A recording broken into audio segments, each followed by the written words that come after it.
So in the US, as in many countries, our tradition was to take children and adults with disabilities and away from their families and their communities and place them in institutions. And these institutions got larger and larger and larger. And the theory there was that you could get specialized treatment for people in these institutions that you wouldn't be able to get in the community.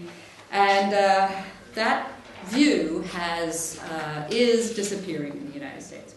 The U.S. Department of Justice's role is to enforce the federal civil rights laws, including the Americans with Disabilities Act of 1990. And in the area of integration and community living rights, our focus is on systemic cases. So what we look at is the systems of state or local governments that are leading people into institutional settings. This grew out of what we call the Civil Rights of Institutionalized Persons Act.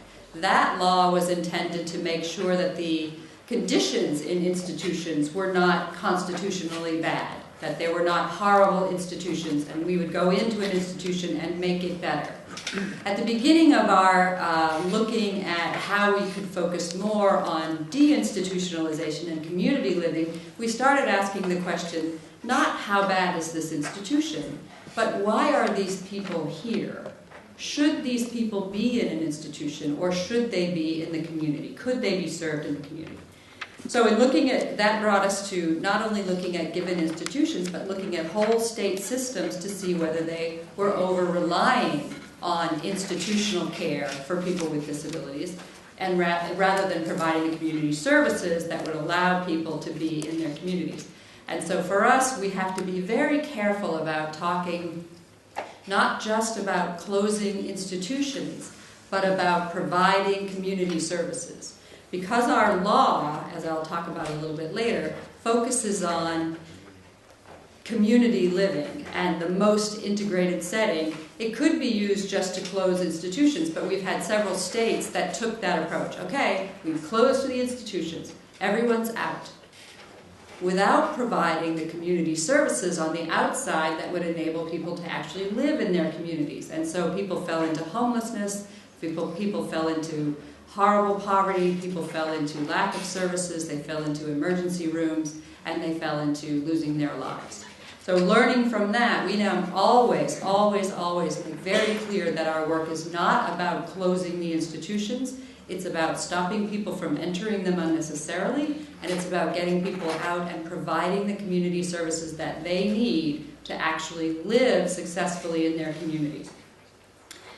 But we're not the only enforcer of this law. Now, you all have probably heard that the U.S. is a very litigative society. It's a little better than beating each other with clubs, but we use litigation as a tool. So individuals also have the right to bring their own cases to challenge either their institutionalization or having been placed at a risk of having to go into an institution.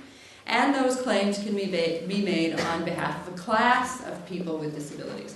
So a class of people with mental illness who are being put at risk of entering an institution, or a class of people with intellectual and developmental disabilities that are at risk of entering an institution, or a class of people who are actually in an institution.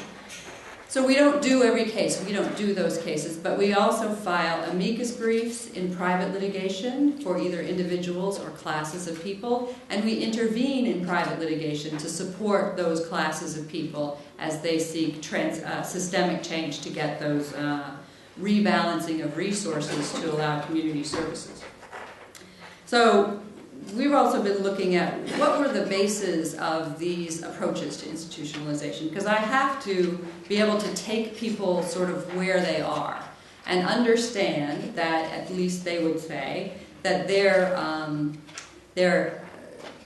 reasons for placing people in institutions were not evil.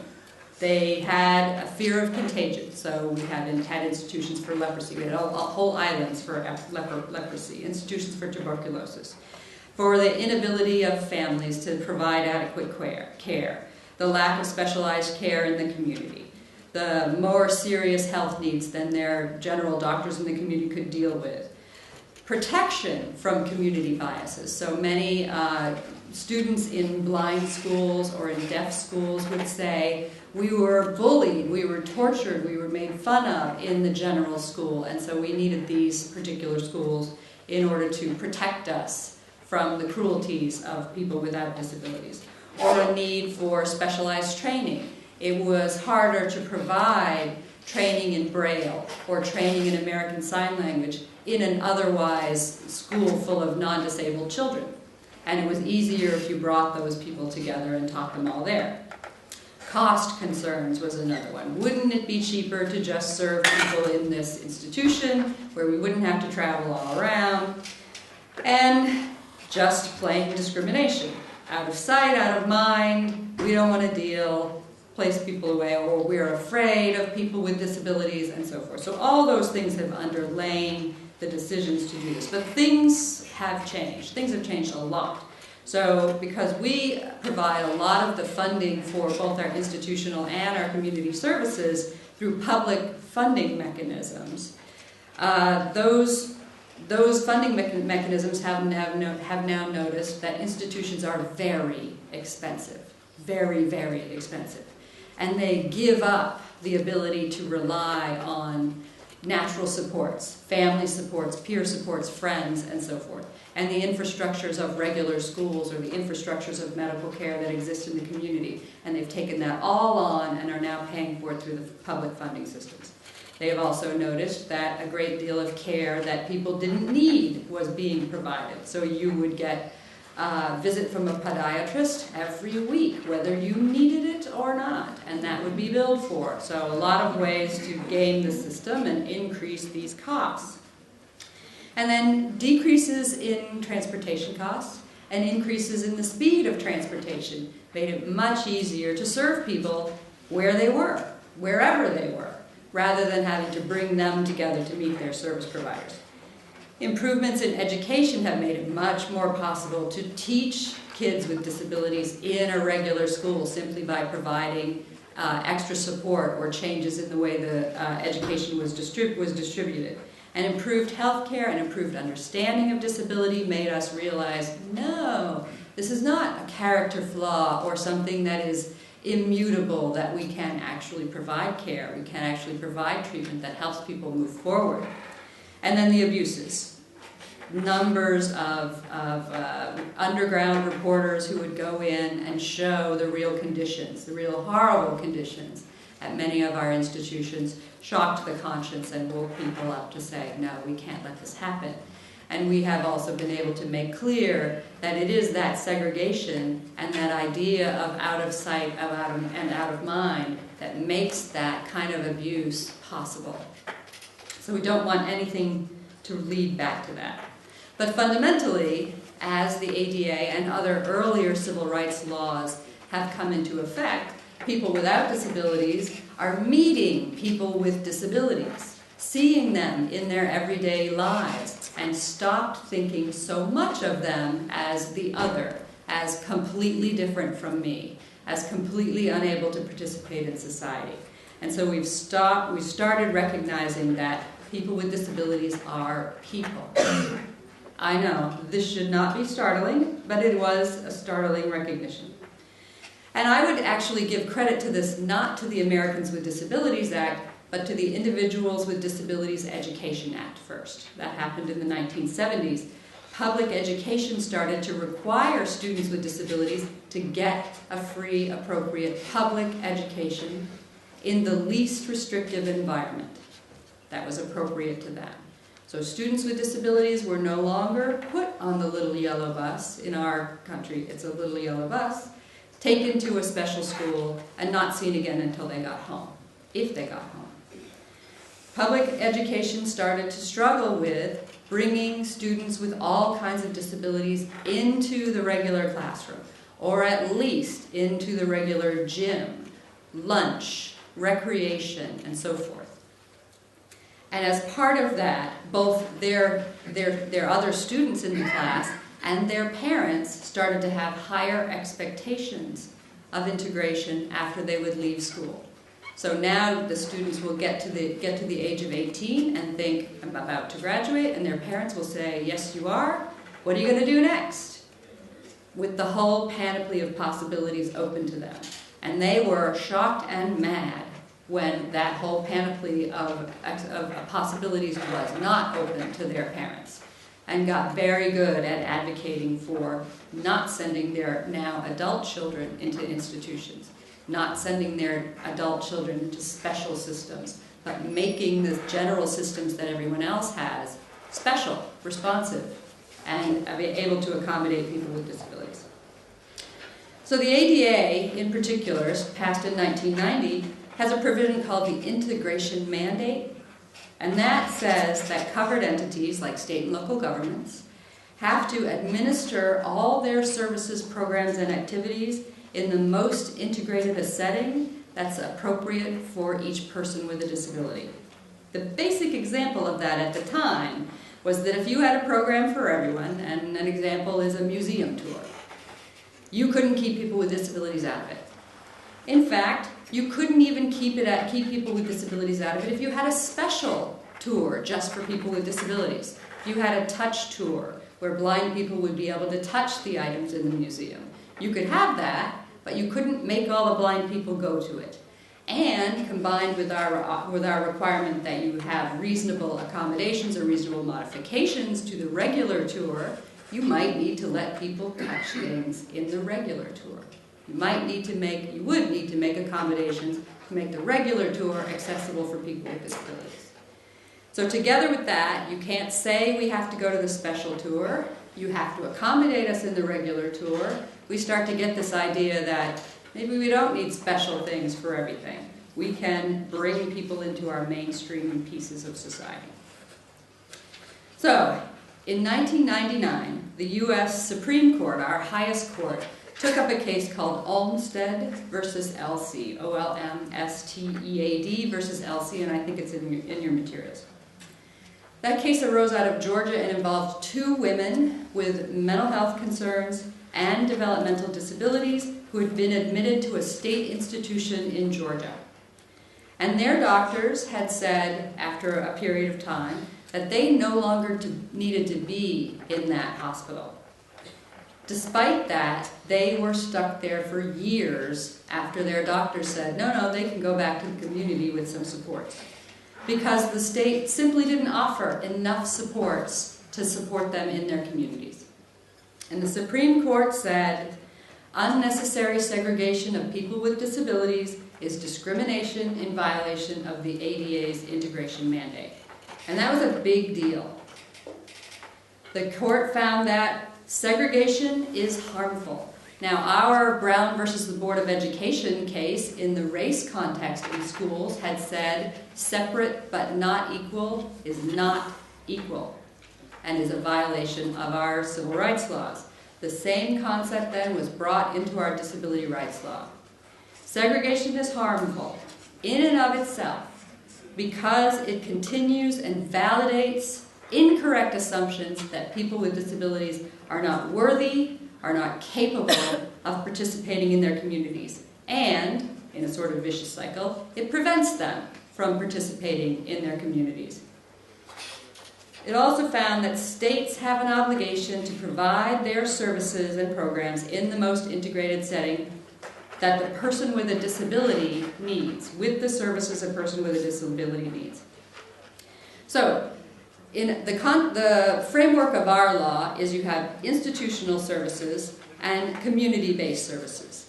When you have those both, you need to make the community-based services available to people with disabilities. But what's the program here? In this case, you've got people getting what kind of services in the institution, in the psychiatric hospital? Anybody? Scream it out, I'll repeat it. Developmental disability services? Mental health services? No, bigger, health services. So the way you need to think about it is there's a system for everybody and there's a system for people with disabilities. And if there's two systems, the people with disabilities have to have access to the main system. And that system needs to accommodate them.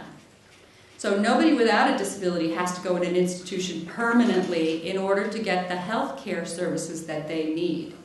But people with mental health conditions and people with developmental disabilities had to go to a special system to get the services they need, separated off from the rest of the world.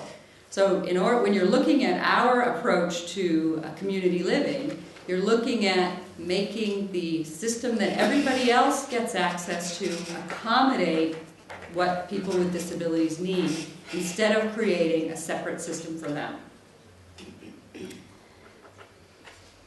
You also have to look at whether there's something magical about the group system, the segregated system. Are the services provided there available, or could they be provided in the community-based setting? So if there's something magical about the group-based, about having a group of people with disabilities together, if that's therapeutic, if that's part of what makes this program work for people, then you have a little more trouble saying they should be in this non-group system. So this comes up for us periodically when you're talking about substance abuse treatment, alcoholism treatment, because there are some arguments, I'm not going to say whether they're right or wrong, but there are some arguments that say the ability to interact with people who are struggling with the same substance abuse addictions or alcohol addictions that you have is part of the therapy, at least for a period of time. And so those systems will argue that being together with others with this kind of disability is part of the therapy. But there isn't anything about being served as a group of people with developmental disabilities or a group of people with mental health concerns that makes that therapeutic. The groupness of the system is not therapeutic. It could be done in the community. So, what the Supreme Court said is they laid out our little analysis, the analysis that we fit, the framework that they fit every time. You need to serve people in the most integrated setting if, number one, the people with disabilities don't oppose integration. Now note, this does not require that they choose integration. Why are we not requiring them to choose integration? You all know this. I know you do. You've talked about it earlier. The fox in the hen house. Is that a phrase in your countries? The fox is guarding the hen house. The service provider who gets paid for providing the institutional services is going to be the one who comes in and asks you, do you want to leave? And you're going to go, no, I would never leave. You're fabulous. Please don't do anything terrible to me. Please don't take my services away. And they're not going to describe to you how great the services outside could be that they're not going to get paid to provide. So you've got a fox in the hen house problem. People with disabilities in the institutions have never been asked. They don't know what the other options are. They don't know that you can get all these services in your home or in your community. So giving them a choice between here's what you know and some kind of stuff that we're not really going to describe to you that you don't know, where are you going to choose? I'll stay here, thank you very much. And then the importance of informed choice. We in our settlement agreements always require in-reach and outreach. And we require people who are nonverbal to have all the options available to them to express a choice. It can't just be, well, he doesn't know how to say yes or no, so we're going to assume he's going to want to stay here. And making community-based services the default means you're more likely to get to the tipping point where we believe community-based services work. For too long, the institutional services have been the default. You go here unless you can prove that you would be better off in the community. Now it's going to be, you go into the community unless you want to and you can demonstrate why. And this is a choice problem that we've been discussing all day. But unless you can say, I want to live here in the institution. So the second piece of the analysis is that the integrated services are appropriate. That there's nothing magical about the group services for this population. And it's possible to do them in the community. And then the third piece is that the state or the other entity can accomplish the integration by reasonable modification of its current services without causing a fundamental alteration. So this is progressive realization. This is where you have to show, where the state can say, yes, but we are so far from being able to do that service that we need more time. Or if we paid for that service for that person, it would bankrupt our system and we would no longer be able to serve lots of other people. So that's a calculus that we always have to look at, and that would be one of the things that people ask us all the time is, why didn't you go to the worst state? Why didn't you go to the state where everybody's in an institution? And the answer to that is because that state doesn't have any infrastructure for community-based services.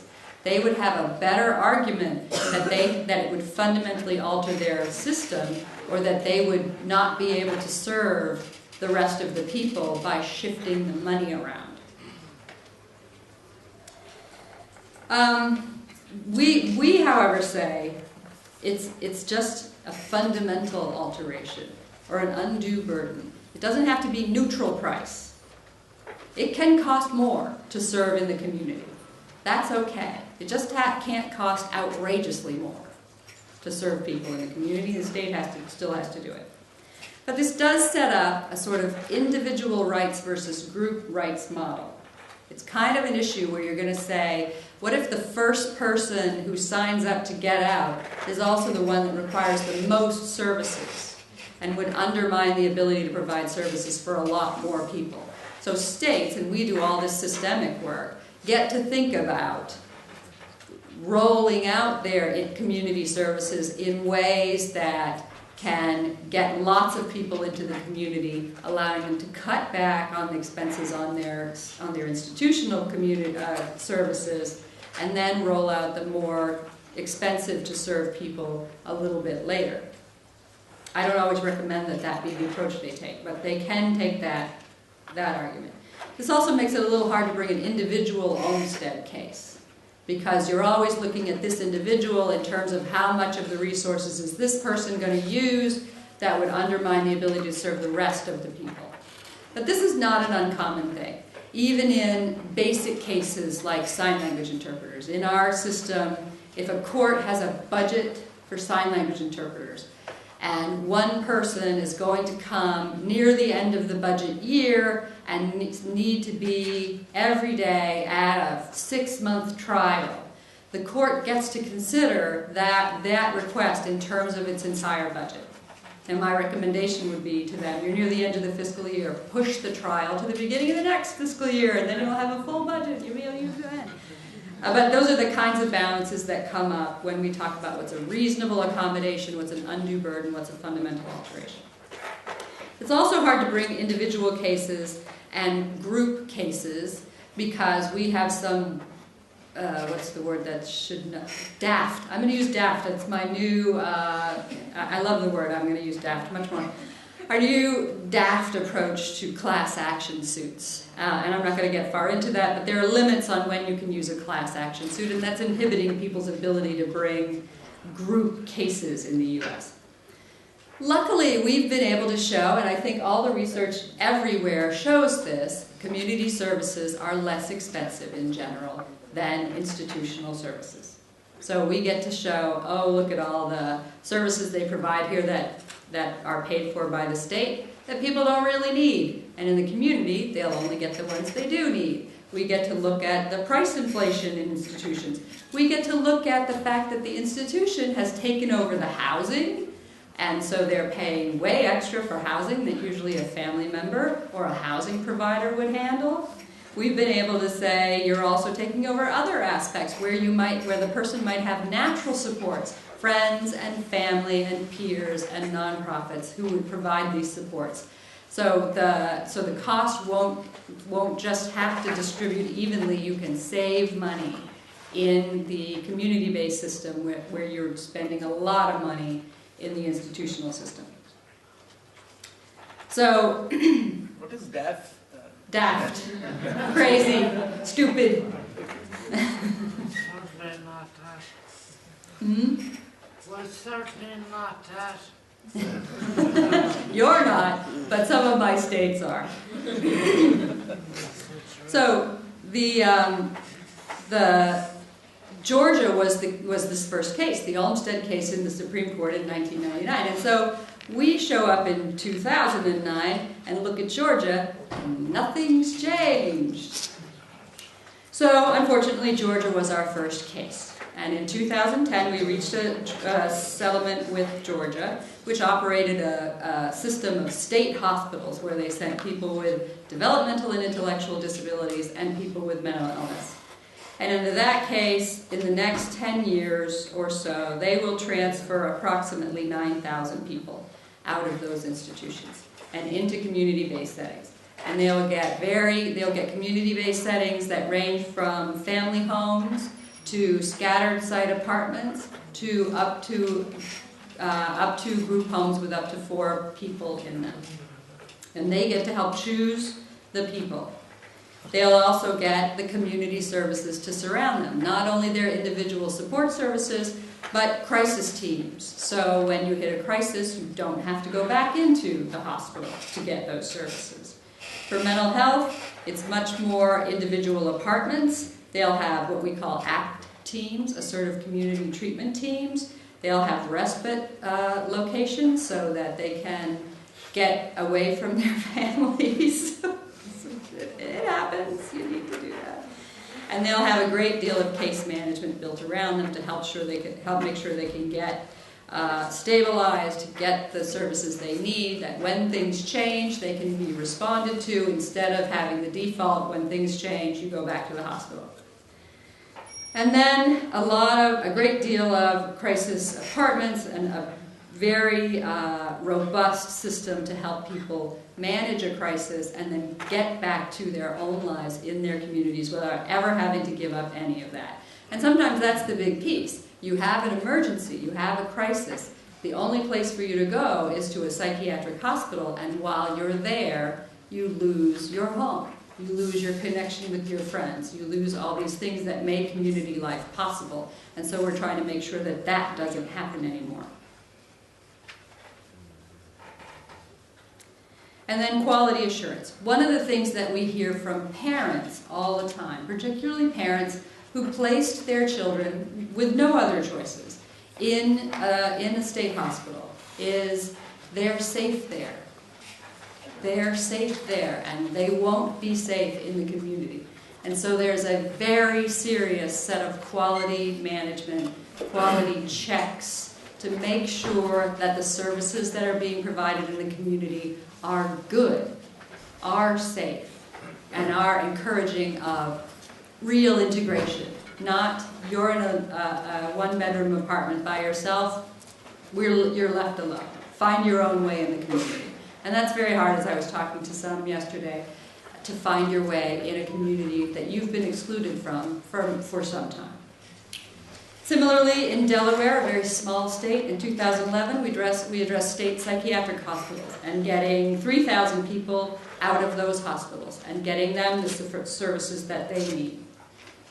In addition, we addressed at-risk people, and I'll talk a little more about at-risk. And in Virginia, we addressed state-funded training centers where people with developmental disabilities were forced to go. And that will address 5,000 people moving out of and staying out of those training centers. Time flies.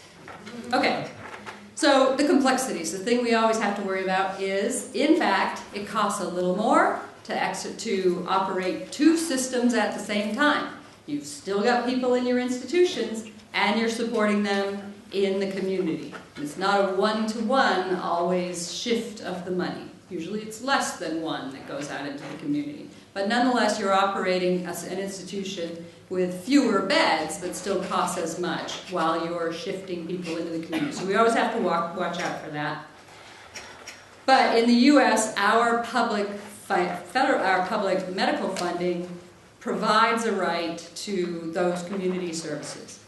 It does, though, have an institutional bias. Your basic right is to institutional services, and then they have a set of waivers that allow you to place people in the community at no more than the cost it would have placed them in the institution. So we still have to work on the federal level with that institutional bias in our public funding systems.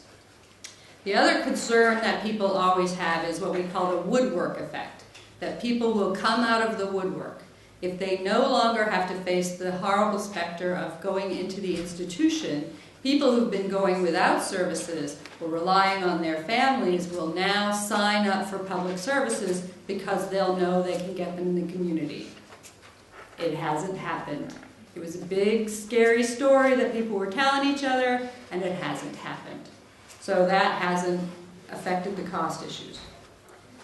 So some of the complexities. Olmsted was decided in the context of a state-operated facility. Virginia was state-operated facilities. Delaware was state-operated facilities. So the first argument was, what about these states that just fund the facilities? They're privately operated, but the state doesn't own them. The state doesn't operate them. Well, we've made clear now that those are covered too, because the ADA says the state has to administer its services in the most integrated setting. And so by providing the funding and the licensing and the referrals, they are administering the system even if they don't operate the actual facilities themselves. This comes up for nursing homes. It comes up for some facilities for people with intellectual and developmental disabilities. Comes up for some people with mental health conditions. So we've gone that far. There has to be some level of funding and probably some level of control, more than funding, in order to make that public entity on the hook for that system. And North Carolina was our first case to really deal with that, really deal with that exclusively, because those were what were called adult care homes for people with mental illness, and they would put people in these large, very institutional adult care homes, but they were privately run, and thought, well, we won't be on the hook for that one, but they are on the hook for that one. So in our agreement in North Carolina, 3,000 individuals will be removed from those adult care homes and provided the option to participate in integrated, scattered site homes of their own with tenancy rights. Okay. The other thing is, we talked about the state's hook on it, but there are also some hooks on private entities. The Title III of the ADA covers private entities, and they also have an integration mandate. So if a nursing home is, for example, segregating people with a certain kind of disability on a given floor, or if an apartment building is segregating people with mental illness on a given floor, they could be also on the hook under the integration mandate. The ADA doesn't really cover housing, but it does cover services. So if they allow the services only on that floor, if they provide the services only on that floor, that's considered segregation within private healthcare, particularly for nursing services and other social services systems. Think about employment systems, where there might be an integrated piece of the employment services. These are where we help people without disabilities write their resumes and look for jobs and so forth. And then there's another room where the people with disabilities sit and put little pieces of things together and move buttons from one box to another, and we call that job training, and those will be segregated. So that would also violate the Olmsted contentions by that private entity. So this has all been in the context and started in the context of health services in a residential setting. These were places where people both got their services and lived. But that's not the limit of the ADA either. The ADA says all of the covered entities, programs, services, and activities have to be administered in the most integrated environment. So what other kinds of services might raise integration issues? What else do states or cities provide that might be either integrated or segregated? Public transportation. Public transportation. Paratransit, we have that. Not going there yet, but yes. Segregated transportation. What else? Education. Education, absolutely. And education, the IDEA calls for the people to be served in the least restrictive environment that's appropriate for them. So absolutely, when you see, as I recently did in the state of Rhode Island, a completely segregated school for kids with intellectual and developmental disabilities, that looks like segregation to me that would violate the Olmsted principles and the IDEH requirement. What else? Sports. Sports. Tell me about that. Because I often find there is a lot of isolation in sports. Yep. There is a segregation. Yep. You have, as a ritual, you have annual sporting events for disabled. Right. Don't get me in trouble with the Paralympics. Paralympic also is troublesome. I have my own reservation. Right. Because it is also a ritual.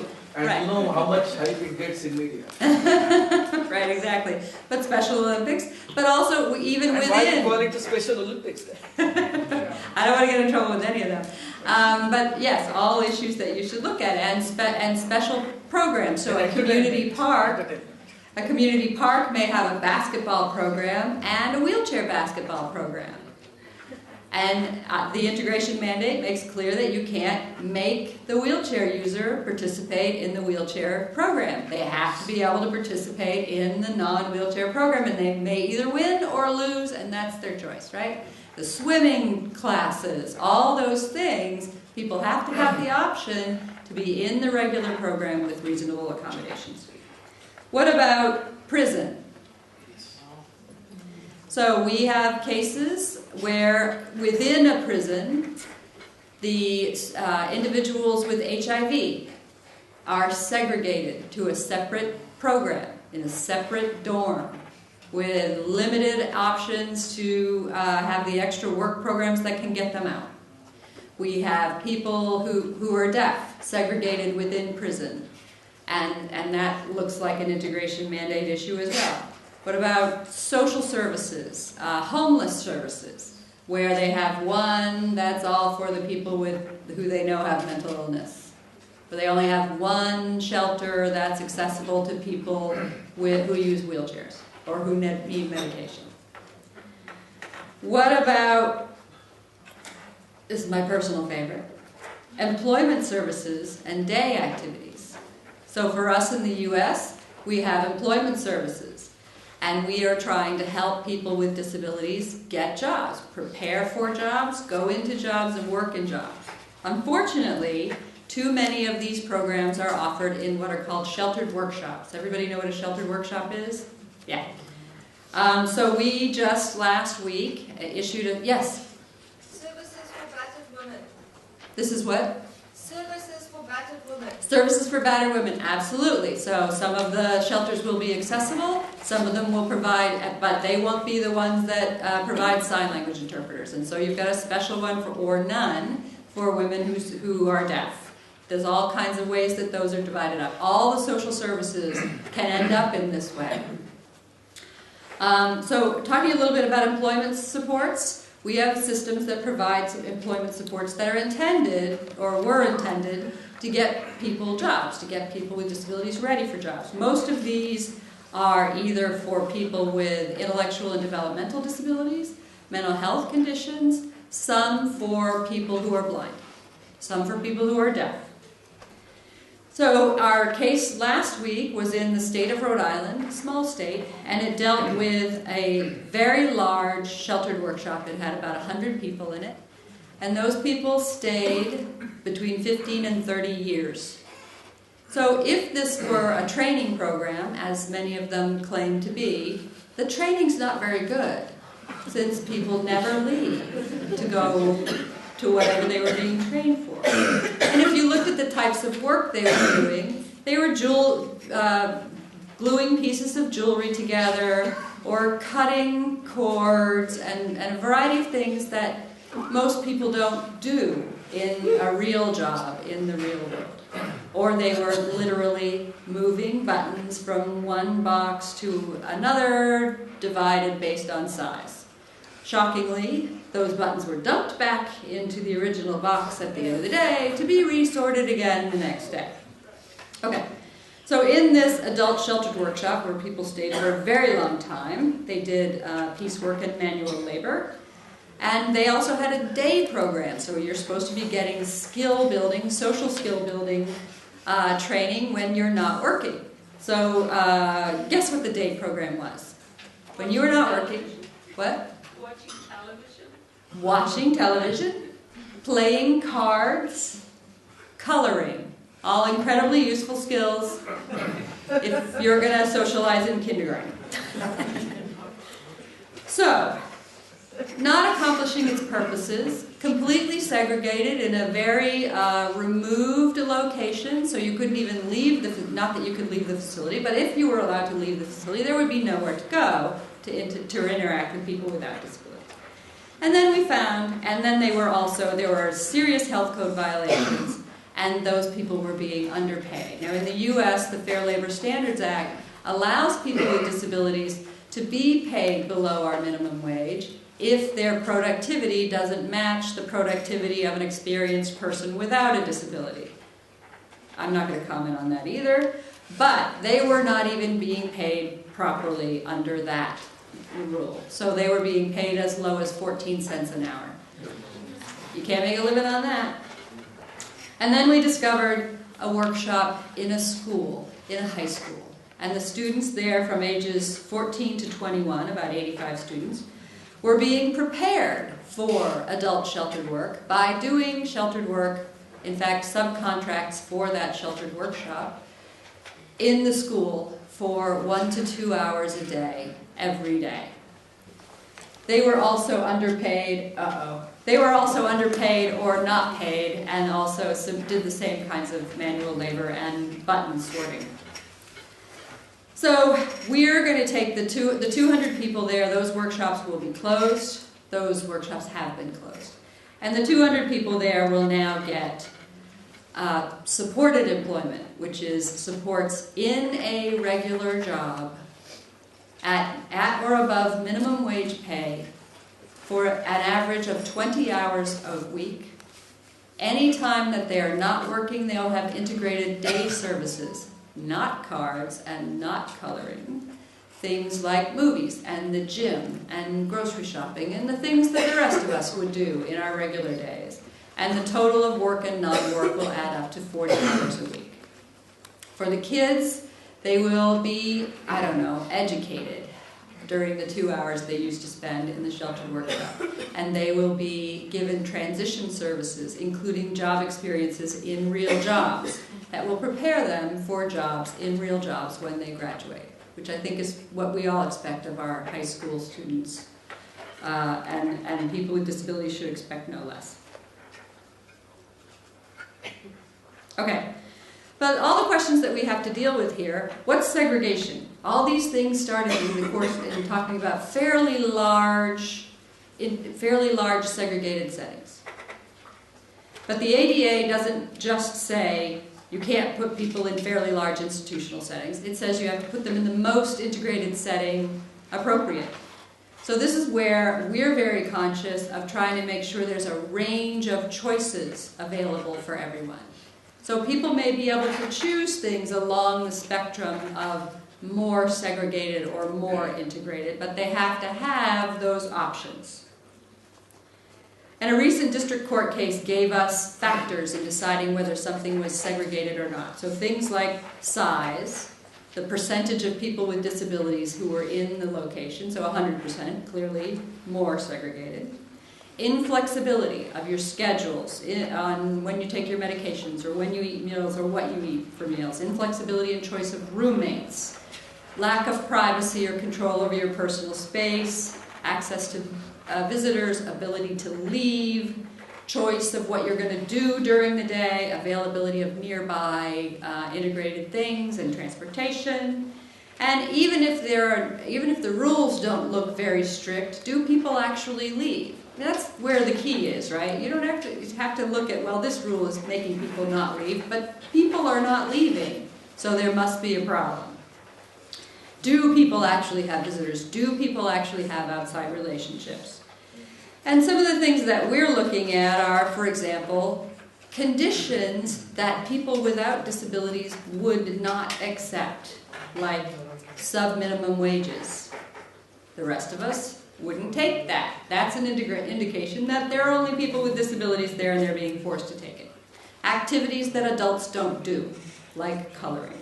And bad conditions. Bad conditions like healthcare conditions, like the restrooms didn't work, that most people without disabilities would find unacceptable. Size, what size is too big? And this is again progressive realization. You take states where they are. If they only have available 6-bed group homes, you say, well, now you need to build a cadre of 4-bed group homes so people can have choices. You need to build a cadre of 2-bed group homes so people can have choices. And what's a facility? So now we're starting to say, okay, well, we're going to build these integrated facilities. The first option was, we're going to build a campus. Each one will be a 4-bed group home, but they'll all be located on the same block. So that's an institution.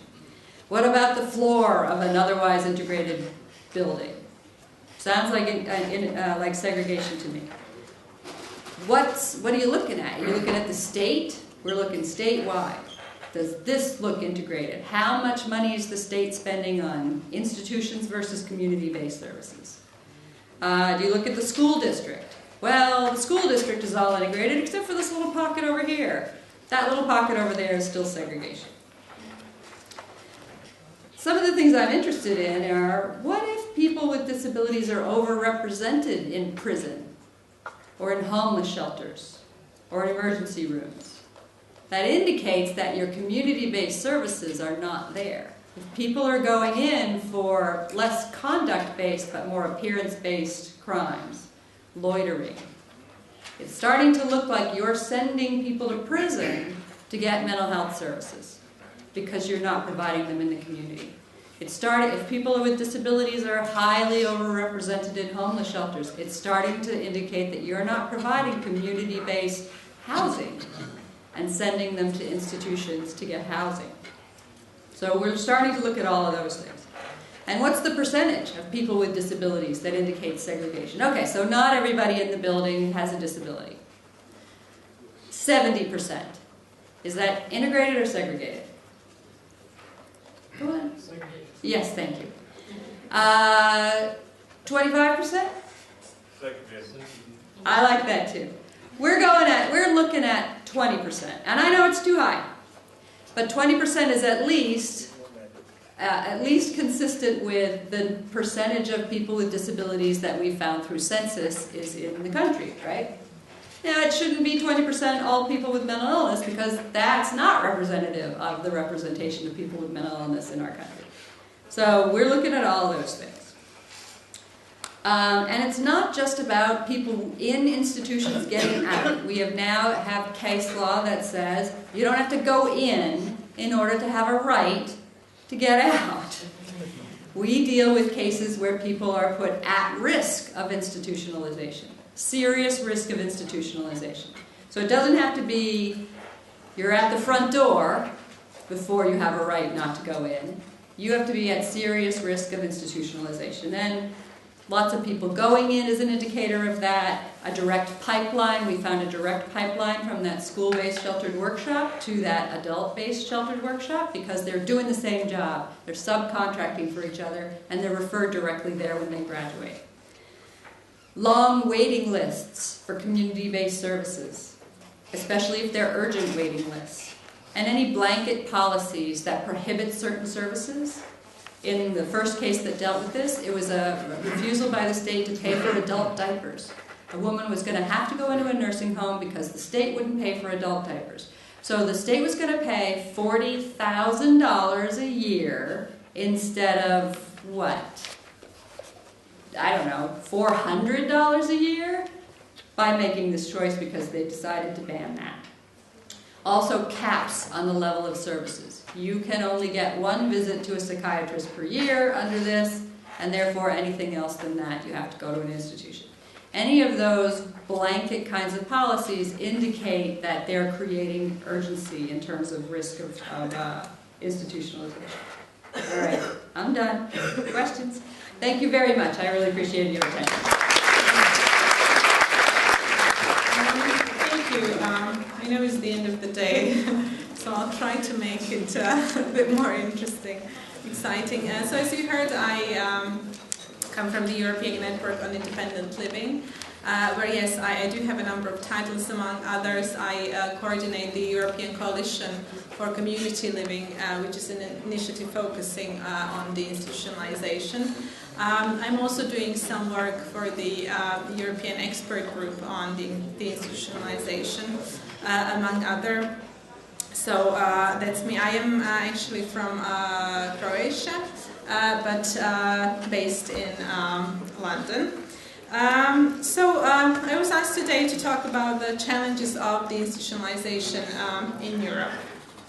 I will tell you just a couple of words about ENIL to start with, short name for the European Network on Independent Living, and then I will start with sort of where we are in Europe today. Some of the things have been said by Camilla Parker already.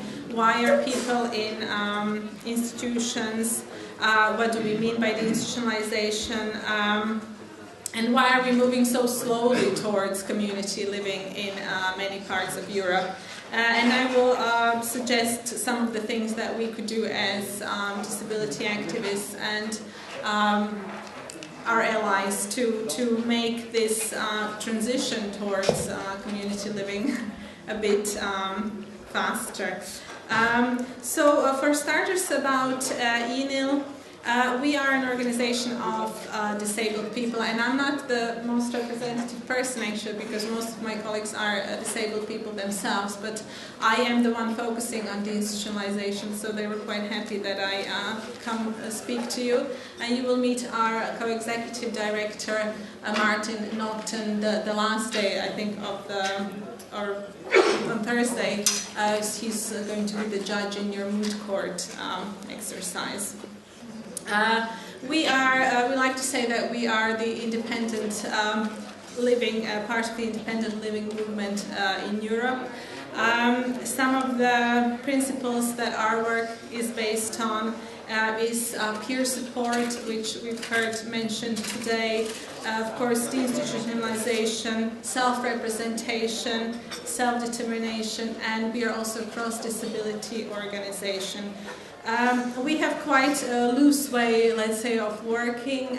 We have a secretariat in Dublin, but we are based throughout Europe, and we have regional teams in 4 countries, regional coordinators. We're not so big, actually. We like to think we have quite a good link to the grassroots level and to the people who actually live with disabilities in different countries and work with disabled people in different countries.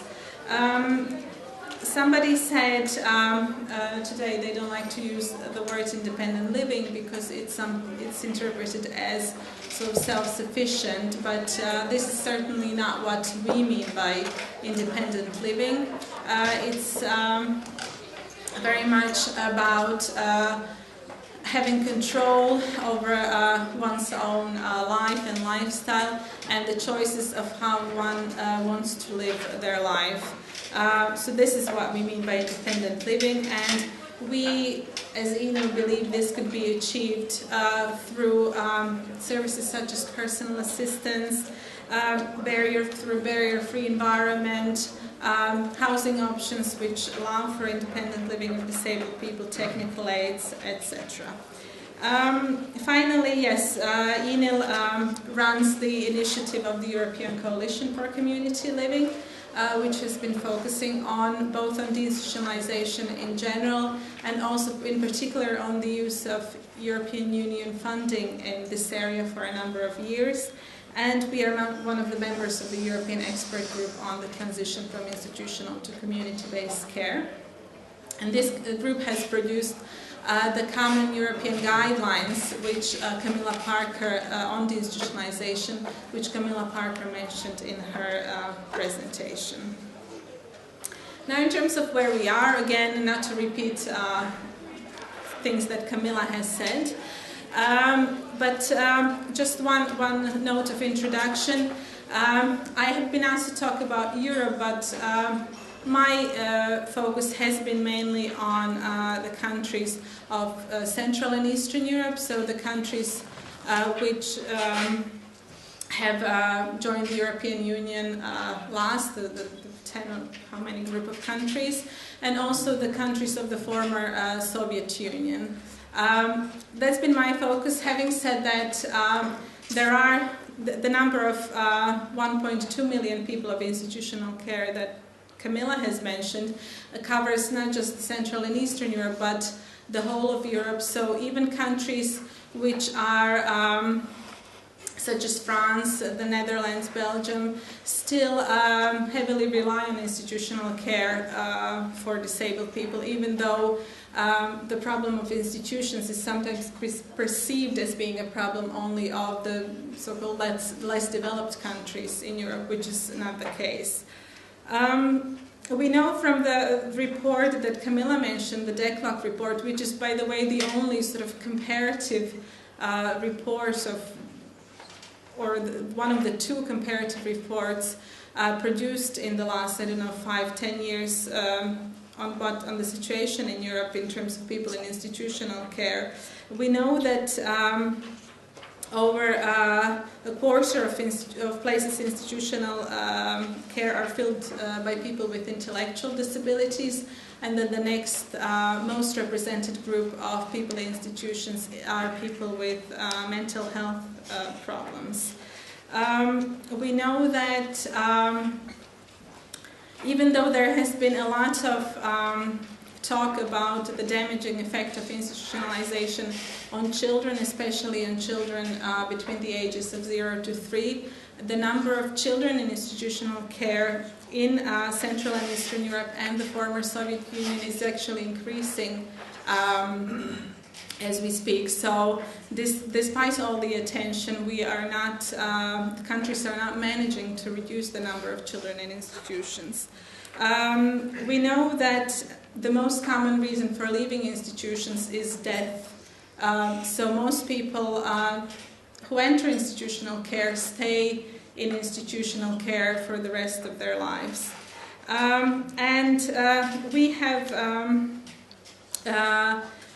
We know in terms of the funding that, talking about the EU member states, that in 16 out of the 25 EU member states, so more than half of EU member states, state funds are used to fund institutions with more than 100 people, so quite large settings. We also know that for sure in 7 EU countries, these are countries of Central and Eastern Europe, the European Union funds, as well as World Bank funding and other funding, the Council of Europe funding, the US Development Agency funding has been used also to fund either renovation of institutions or building new institutions in the last in the last 5 years. As you can see, the situation is not very positive. Why do people end up in institutions? Again, Camilla has mentioned the main reason is the lack or absence of support services in the community. Aggravating factors can be belonging to a certain ethnic group. We know that in some countries there is an overrepresentation of Roma children in institutional care, and poverty is also an aggravating factor. Linked to that, and a part of that, is the lack of family support services, which is why some families are forced to, many families are forced to place their disabled children in institutional care, either from birth or from very early age. The professional attitudes certainly contribute to institutionalization. Doctors advise parents to place their child in an institution. Psychiatrists think that mental health care cannot be provided outside an institutional setting. Social workers, which we heard from the example in Serbia, also play a role in that. Judges as well. So a whole, set of professionals who do feel that people are better catered for and cared for in institutional care. Stigma is a big factor with families being, ashamed of having a child with disabilities and hiding them in an institution, etc. Guardianship laws in many countries, which was the topic of this morning, is a big contributing factor to institutionalization. And there are other barriers to social inclusion, including inaccessible environment and inadequate and mainstream services not being accessible and available to disabled people, which are a big factor. Here I would like to just mention education. A lot of children are institutionalized because they cannot access mainstream education. They go to special schools, which in fact are institutions because they live there and at the same time get some sort of education. So these are some of the reasons, and I mean this is not an exhaustive list, but just some of the main reasons why people end up in institutions. Again, what do we mean now by deinstitutionalization? It's been said today, but just to emphasize again, we are not talking about just the closure of buildings and moving people somewhere. We are talking about developing high-quality services, individual person-centered services in the community. We are talking about preventing institutionalization in the first place. We are talking about using funding much better. We are talking about closing institutions, so not taking some people out and leaving institutions running at the same time as developing community-based services. We're talking about placing a moratorium, so deciding not to build any new institutions. Deinstitutionalization is not just about developing some sort of specialized services for disabled people, but mainly about making mainstream services accessible to disabled people, such as health, transport, education, employment. And I think this was clear from the US experience that that's what they're trying to do as well. I will not go into why people need to live in the community. Camilla has already gone over that, but just to mention one thing which is not on my list. I mean, there is so much good practice in how people can be supported in the community, including from some European countries, Scandinavian countries, the US, Canada, I don't know, Australia, others, that we really don't. There is so much evidence as to why living in the community is so much better for the people themselves, for the society as such, that it's sometimes difficult to sort of, I mean, I don't understand. It's you wonder why it is so hard to convince, governments and whoever that living in the community is better for everyone, when they can see that it works very well, very close by, and especially with, all the technology and, documentaries or whatever we have, and being able to go and study visits, etc. So it's really a wonder. The time goes by quickly when you're talking about these things. So yes, the question: why isn't more happening in Europe on this in this field?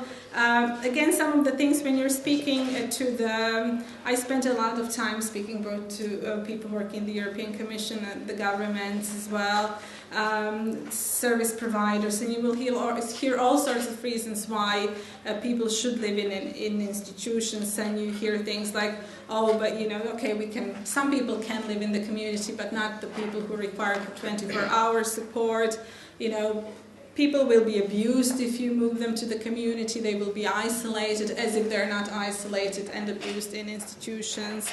Deinstitutionalization is only for rich countries. We can't afford it. I mean, you can talk about Sweden all you want, but it doesn't work for us. The society is not ready. The society is not ready for anything. People don't want to leave the institution. We ask them. The parents don't want their children to leave. All sorts of reasons. And what if we close the institution? What's going to happen to these people? So all these things which I think show mainly the lack of vision of how people with complex needs, even all sorts of support needs, can live in the community. It shows a lack of political will, of course, which is one of the main problems. People who are hidden away in institutions, of course, will not complain that much, nor will their parents who have long ago lost contact with them, nor will communities which don't know these people exist because they're hidden away. And there's, of course, various interests. Local authorities, trade unions, service providers, parents, professionals, local communities. People have jobs, are making money in some way, etc., etc. So everybody's interests come first, but the people who actually live in these places. And I will close with this. Some of the key challenges, I'll have one more slide, just to summarize. First of all, the countries are still over-investing in institutional care. They're making existing buildings better, which makes it more difficult to close them down after heavy investments. They're maintaining parallel services. They're leaving people with complex needs in institutions and developing some sort of services in the community. And by keeping these two systems in parallel, are making the whole thing very expensive, and are also then attracting, by keeping institutions open, they're attracting new people who are still not accessing services in the community into the institutions. So all this is happening. They're developing alternatives which are still institutional in character.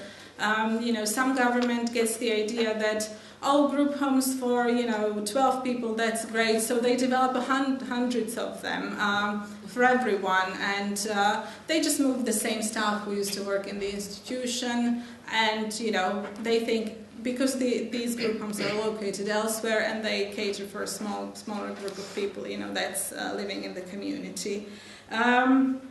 And sometimes they just rename the institution into the Center for Independent Living and think, that is independent living. So all these things are happening.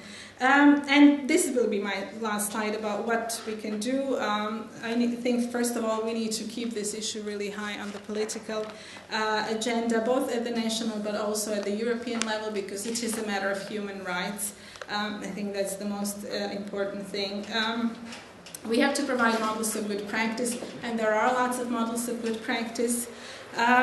We, as Ines, think that providing peer support to people both in institutions and to people who are about to leave institutional care is really important. And we have a lot of people who have lived in institutions themselves and who are able then to talk to people who are in a similar position.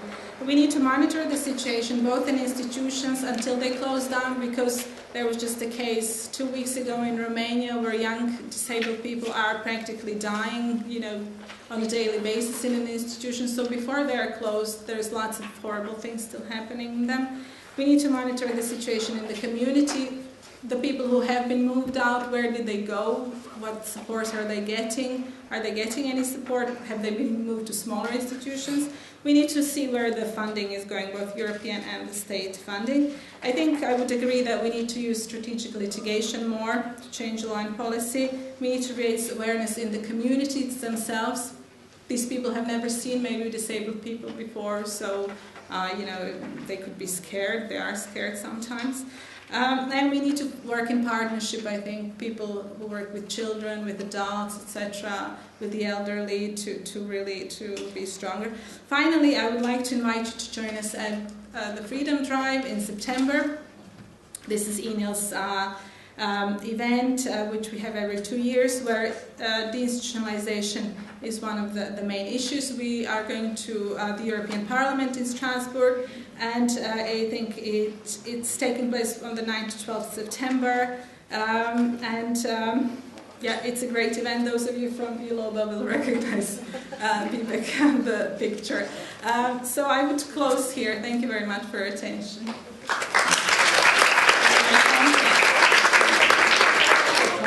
So, it's very late in the day, and so what we are going to do here is we're going to try to stick to the time, and I'm going to give you a broad overview of the Nordic countries. It's what can be called a bird's eye view. We have, I hope I remember how to do this. Yeah. We have 5 countries, which we call the Nordic countries. It's Sweden, Denmark, Norway, Finland, and Iceland. And we see ourselves as family of nations, and we have a lot of formalized and informal collaboration around all kinds of issues.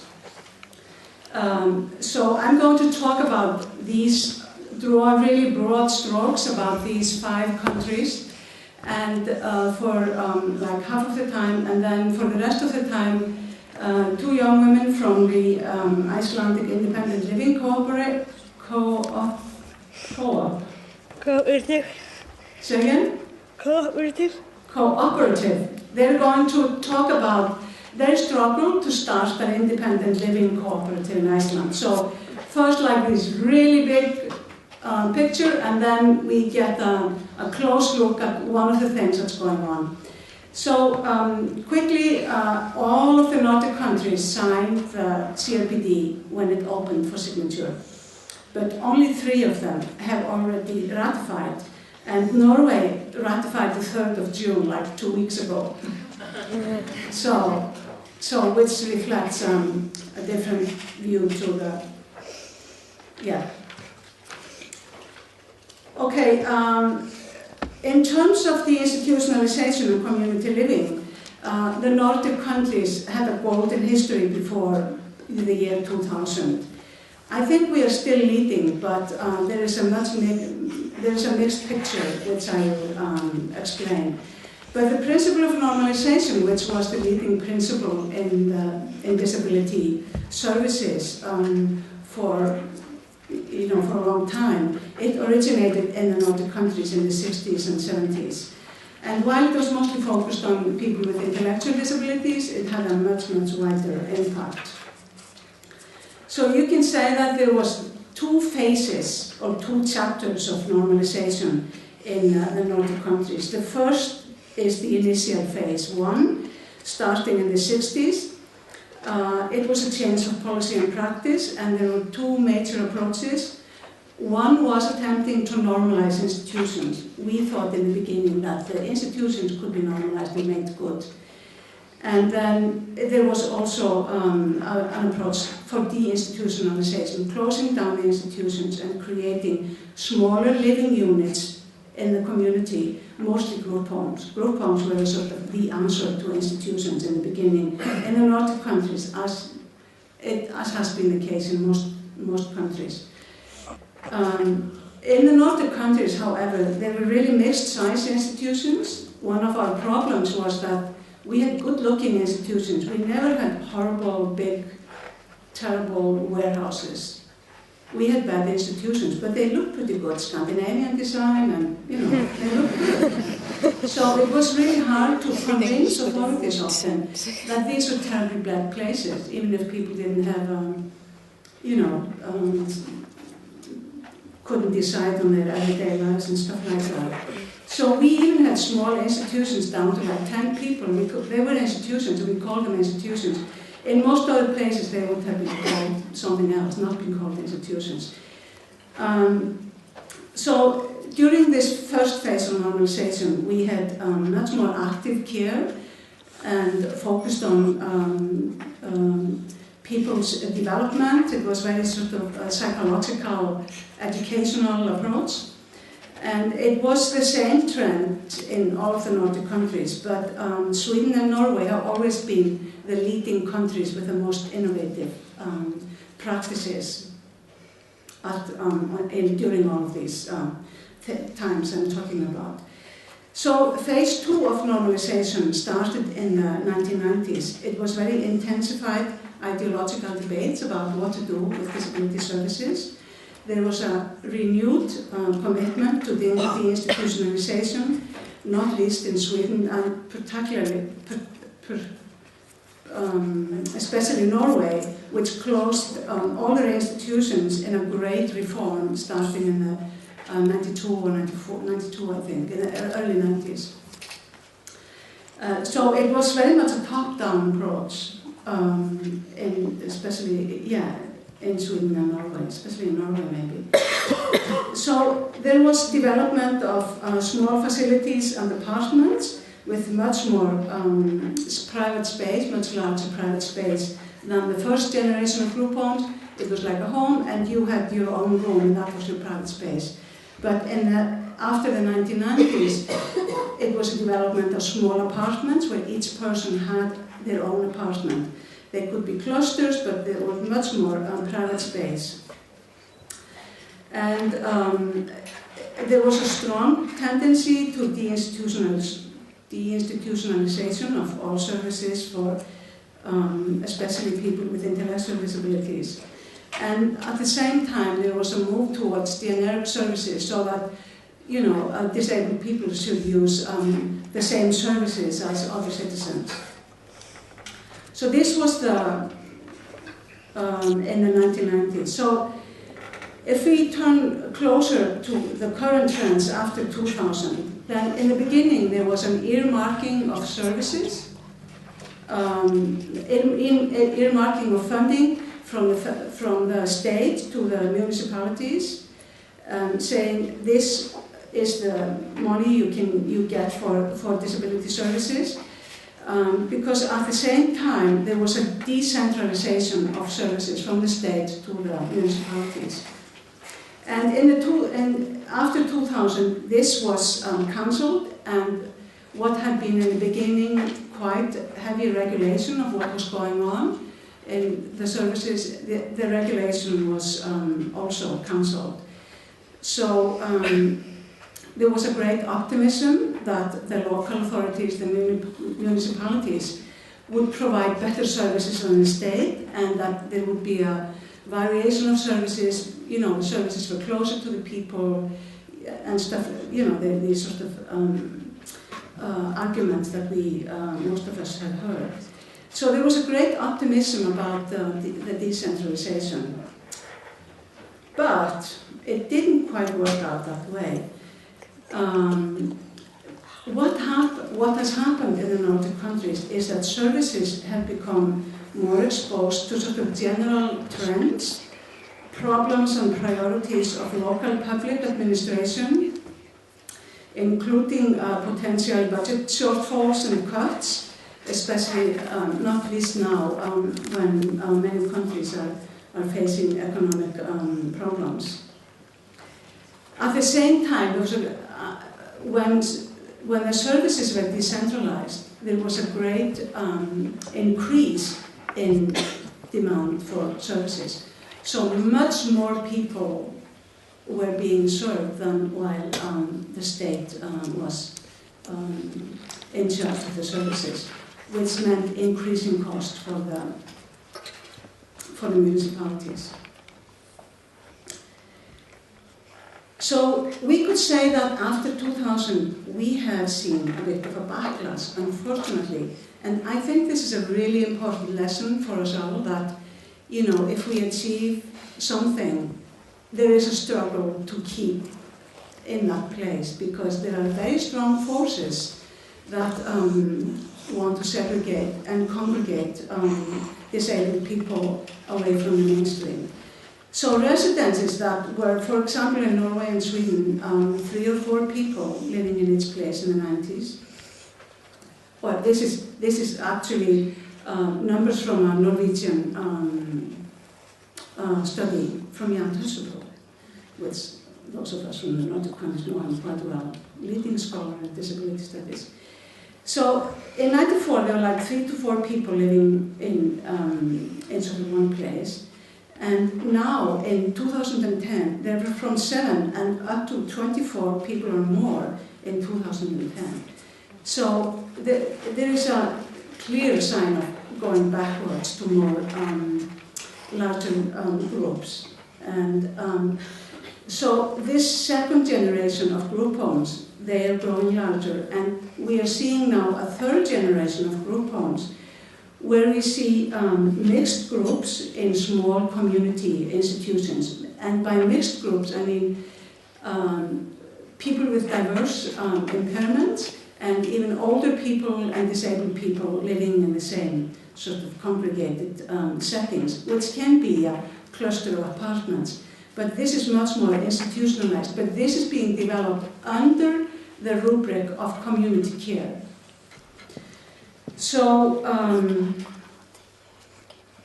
so we see the institutionalization, but also the emergence of community institutions. And Finland is a case in point here. They still have a number of institutions. They have a plan to close down the institutions. But they have entered the EU, and it opens up that there can be a bid on the services in Finland. It can be the municipalities, or the municipalities can ask whoever to provide community services. And now large institutions, international care companies are bidding to do services for disabled people in Finland at a good price, which is very seductive for municipalities who don't have much money. So we are seeing sort of community institutions coming back. So, you know, that's, so just I say to countries, be aware of, you know, trying to keep the progress you made. So the current trends, I mean, it's not all bad news. There are also some good news. But there is a bit of a mixed message. So local authority, we always knew and expected that it would be local variation, sort of depending on its place. Different places should have different kinds of services. And but we never expected that it would be such unequal quality of services. There's a lot of inequality of services in different places. The marketization and public management reforms, you know, this competitive tendering of services, which I mentioned about Finland, it makes Finland look somewhat more like the UK than the other Nordic countries, with a lot of private companies. Professionals, which in the era of normalization were kind of watchdogs, and you know, they're sort of not as strong advocates for community services as they used to be. Politicians have lost a lot of their interest. Also, now we are dealing with the local politicians, and local disability groups are weaker than the national big disability groups. So there is less of an influence on the politicians. But politicians can make a lot of difference, so it's important to get them aboard. So, and the yardstick for comparison has very much come to be not like it used to be, let's do the best we can, let's find who's doing the best and do that too. Now it's like, why is this municipality doing so much better than we do in terms of cost? So what can we learn from them to do it, you know, drive down the cost? So that's become the yardstick. There is, the good news is that there is more emphasis on what has been often consumer rights or citizens' rights of disabled people, you know, through empowerment and the emphasis on human rights with the CRPD. There has been a positive development of personal assistance and independent living options. But the user or stakeholder participation in influencing what's going on has become, in some ways, the individual has grown maybe stronger, but in terms of the bigger system, I think that the disability organizations are having less of an impact than they did earlier, at least in some areas. So I'm hoping that the CRPD and the emphasis on involving disabled people on all levels will make a difference, but that remains to be seen. So what I think one of the most worrying things is the belief that the marketization of services will drive down the cost. There is no research to support that, no research to support that. Also, it's less costly to provide services in bigger institutions. There is no research that supports that either. So this is driven on sort of some kind of belief, not evidence or research or data. So this is my last slide. I really thought about why are there so many, there isn't much attention to the CRPD in the Nordic countries. So I've come up with a few suggestions why that is the case. I think the first and the biggest problem is arrogance. We're doing it all, we're doing so well, we are the best, we are the leaders. We don't need to pay attention to the CRPD. You know, it's for the other countries that are awful. So this is terrible arrogance, and we will never improve unless we stop being so arrogant.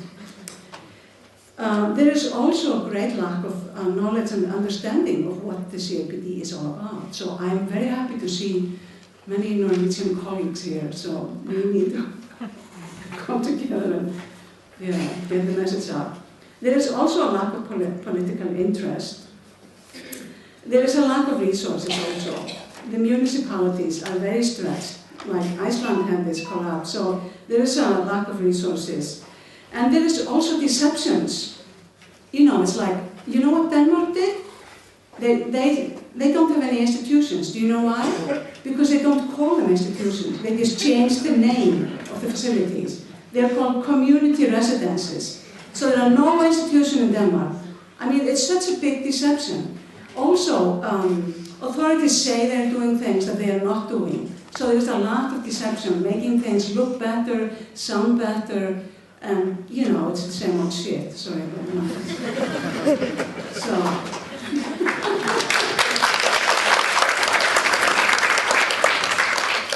So I think we really need to use the CRPD to make change. So over to my colleagues from Iceland, Freyja and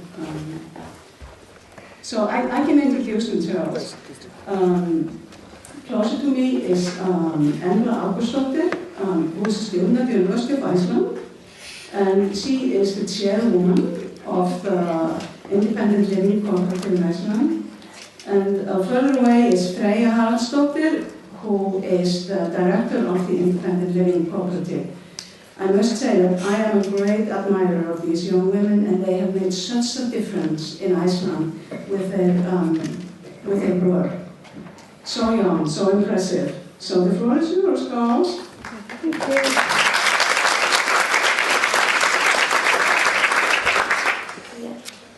Thank you, Rannveig. We obviously don't have to introduce ourselves now, but I am Freyja, as Rannveig said. In the beginning, I want to tell you that 9 years ago, when I was 18 years old, I went to a conference in the United States where I, for the first time, met people who had the same impairment that I did. And maybe it doesn't sound very interesting, but what happened there was it totally changed the way I saw my future. Before I went to this conference, I had spent my teenage years really afraid of what would become of me and where I'd end. I was afraid that I would not be able to move away from my parents. I was afraid that I wouldn't be able to go to university. I was afraid that I wouldn't be able to go out to work on the open labor market. I was afraid that I wouldn't be able to start a family. I was afraid that I wouldn't be able to travel and so on and so on. I was always really afraid, and I was too afraid to ask if I was right, because I had decided that people would say, yes, Freyja, it's true, there will never come anything out of you, and you'll probably end up in an institution or with your parents for your whole life. But at this conference, I met many people who were in a similar situation, and they were just living really ordinary lives. They were working in various jobs, they had finished some kind of education, whether it was university or something else. Many of them had children and families, had moved away from home and travelled all over the world and just done the things that I was afraid that I couldn't. And just to see that really helped me understand that if they could, so could I. But what they all had in common was, or most of them at least, was that they had personal assistance. And at that time, I'd never heard of it. So from that moment on, I'm making the story very short, shorter than it is obviously, but at that time, from that time I started to fight for getting direct payments. And it took in a whole 7 years to get a full contract of assistance 24/7. So 2 years ago, I got assistance from 24/7, but 3 years before that, I'd gotten a contract where I had assistance in my waking hours. So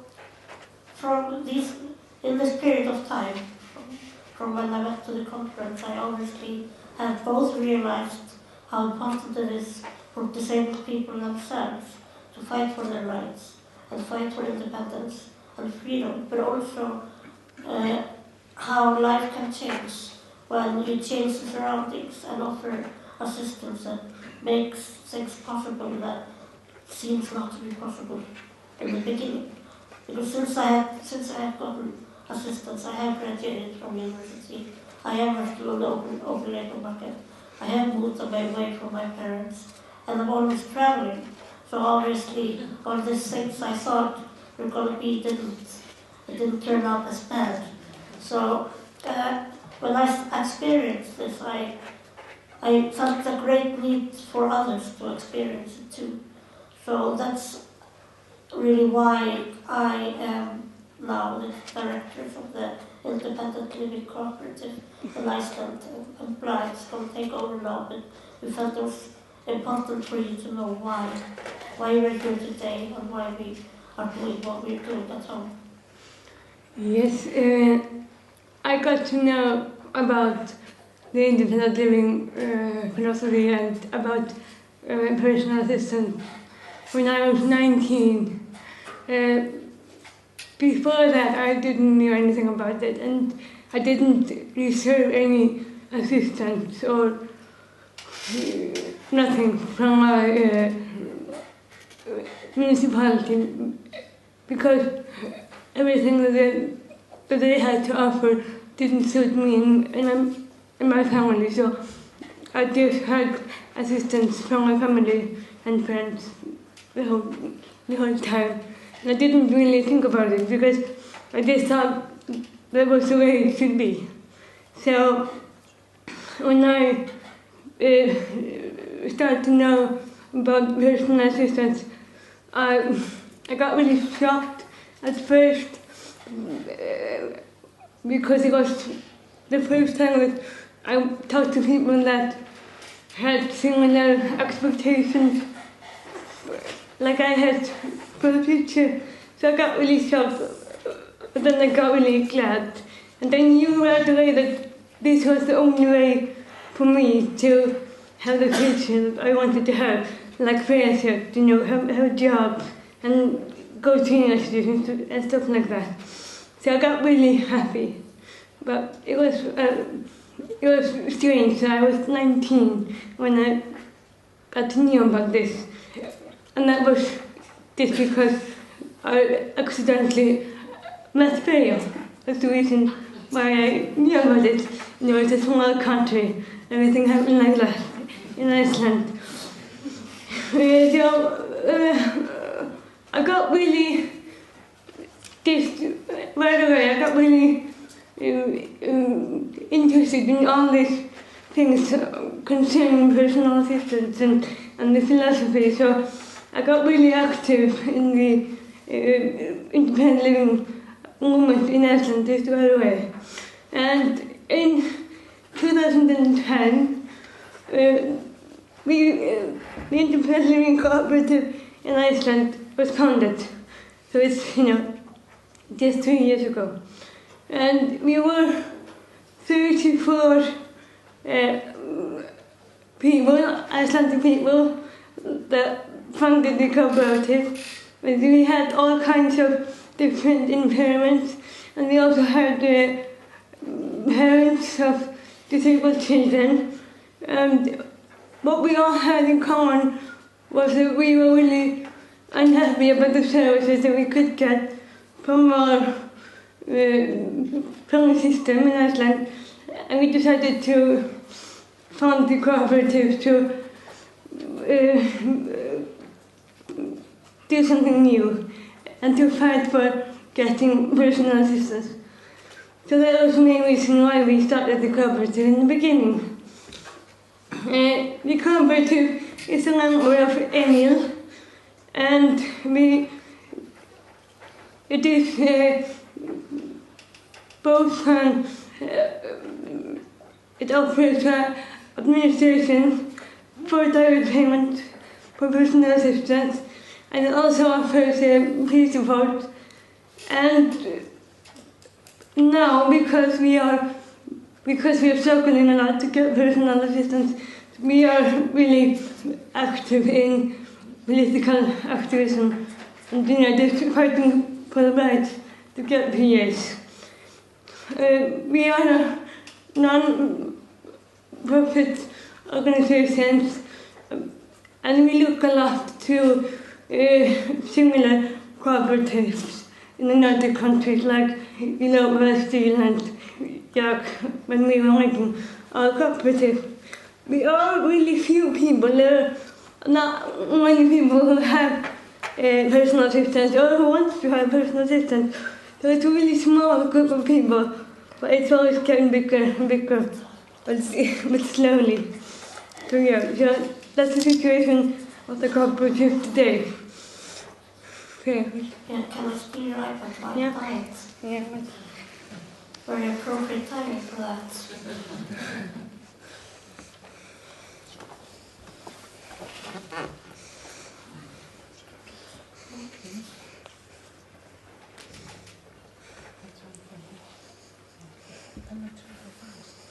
Okay. Yeah, I think Rannveig went quite well through the history on how things have developed in Iceland, but there has been a trial project on direct payment in personal assistance since 2011, and it came into the law, the Disability Act, when the services were transferred from the state to the municipalities. And it's a trial project that is supposed to be from 2011 till 2014, and then it's supposed to be legalized, to put it into law. We hope that is what will happen, but we're not sure yet. It's been quite an interesting process, I have to say, and how it's been structured by, there's a committee that the Ministry of Welfare is responsible for, who this committee is supposed to make the guidelines for the trial project, and also they have made this, they made a handbook for the municipalities on how they're supposed to do this, and also guidelines. There are, they're called they're supposed to be like a legislation, but then again they're not, and we don't understand why. So the municipalities are supposed to follow them, but they can also choose not to. So we're still trying to understand why they exist and what's the point of them. but at least they're supposed to guide them in this process of starting personal assistance. We in the cooperative have had quite a lot of difficulties being a part of this process and participating in decision making, and we had to fight quite hard to be invited to the table of this committee. The committee has 3 persons from the municipalities, 2 persons from the ministry, or no, the parliament, 1 person from the parliament, and then a staff member of the committee is from the ministry, and then they have 2 members from the representative disability organizations.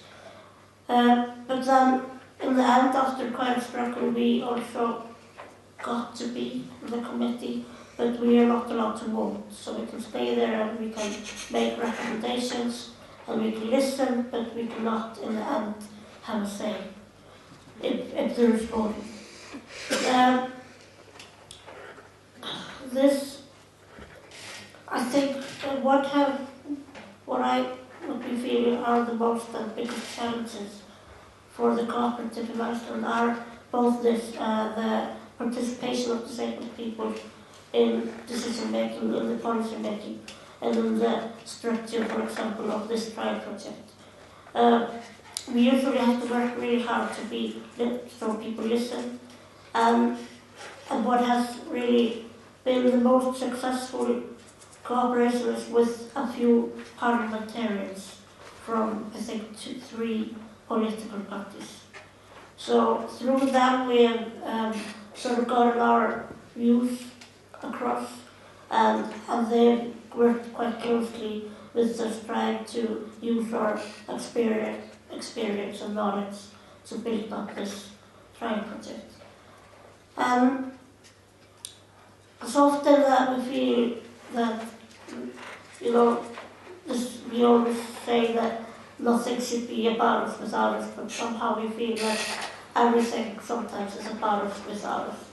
So that's been quite difficult, and it's been difficult because the decision has often threatened the lives of disabled people. For example, in the trial project, there was great emphasis on excluding people with intellectual impairments or learning disabilities from the trial project, and also disabled children.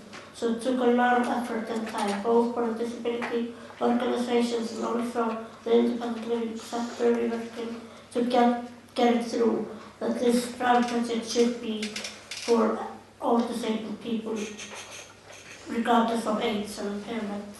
And also there were a lot of things that were fundamentally very important that we were very afraid of from time to time that wouldn't be a part of the trial project. So it was really dominated by the ministry and by the local authorities. What we also found quite challenging is the lack of legal support for disabled people. A lot of people come to us and have been filing for personal assistance for a very long time. And some of them have some contract, but it's not as much service as they need, and some have nothing. Many people live in institutions, but others also live with their families and need to use their support maybe 24/7, and they're getting no assistance at all. And of course this is a violation of their rights, but Iceland has not ratified the convention. The Disability Act is more about the rights of the municipality than the rights of disabled people, and it's really service-based. It's not from the point of view of human rights, and so it's quite difficult to make a case when there is a violation of people's rights. Also, it's problematic that it's very expensive to get legal aid, to get a lawyer to help you, and the only people who are allowed to get sponsored, like a legal aid from the state, are people with very, very low income. So it's only the people who are really, really poor you could say. They don't get this legal aid, but people who maybe, get some income but cannot afford to get a lawyer, they're in a problem. And it is really difficult and it's really serious because most of the cases we have been working on need lawyers. We need the knowledge and we need the experience from people who are working in the field of law to be able to succeed in these matters. So we worry about this quite a lot. We have the cases that we have succeeded in, and the people who have gotten contracts are usually people who have had lawyers, and that has been possible both because of support from a disability organisation and also support from the lawyer's office. They decided to give some of their work, so we are able to do this. So that's been important, but it worries us that it's so difficult. I think Embla, do you want to take over? Just to close it out, we often hear that, it's so great in the Nordic countries and Iceland is so great, but we obviously do not see it that way or agree with that. But for a long time in Iceland, disabled people in Iceland have been passive and just, accept things that they get, just like I did when I was young. I just lived with my family. I didn't argue and I wasn't angry. I just did because I thought it was normal. But now, I think for the first time in a really long time, we have some group of people. We are, for example, the people that are acting in the cooperative. There are people who are becoming stronger, and there are more people who are not going to accept how the services are anymore. And people are starting to realize that they have to do something. They have to stand up and say something, otherwise it won't change. So we are seeing that slowly there are more people coming, there are more people willing to get loud and say something about the services that we are getting now. So that is something new in Iceland, definitely in this area. It is really hard to struggle every day, and the process is so slow and it's really hard to stay focused. The UN Convention and the independent living philosophy are really important guidelines for us and our political activism. The last 3 years have been really difficult in Iceland, and what has kept us going and what has remembered us that we can do it is when we look to other countries, the other Nordic countries and the other Nordic corporations and elsewhere. So we look a lot to, like I said before, West, Ireland, and cooperatives and disability movements in the UK and in America. And when we do that, we get these strengths, and we are strong enough to keep on going. And I think people in Iceland are finally, we're able to look to the other countries and say, if they could do it, we could do it as well. Because we feel like we are like 20 years later in so many aspects, especially concerning independence in Iceland. So we're really thankful for the countries who can lead the way for us. So I think the most important thing in Iceland right now is that people themselves are getting angry, and that's what we want. So that was all that we want to say to you. Thank you.